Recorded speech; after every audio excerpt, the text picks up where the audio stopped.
How to hide WhatsApp profile photo from one person. So first is you have to go to your WhatsApp application and it will directly lead you to your chat area. Now on the bottom part you will see 5 different options such as status, calls, communities, chats, and settings. Just tap on settings there and it will lead you directly to your settings area.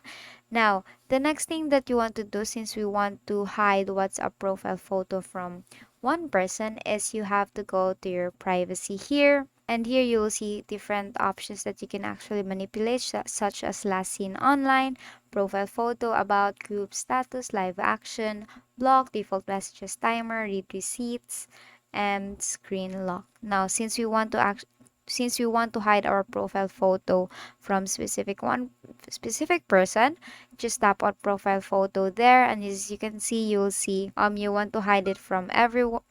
You want to hide it from everyone or to your contacts or to your contacts except, and then just tap on the person that you want to hide your profile photo from, say this one, and now you have actually excluded one contact and seeing your profile photo.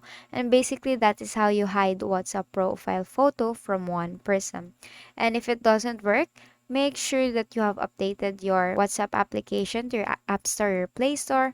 And if it's done updating, you can now go back and do the same process again. And that is all for today. If this video helped you, please give us some thumbs up and subscribe to our YouTube channel for more tutorials. Thank you for watching.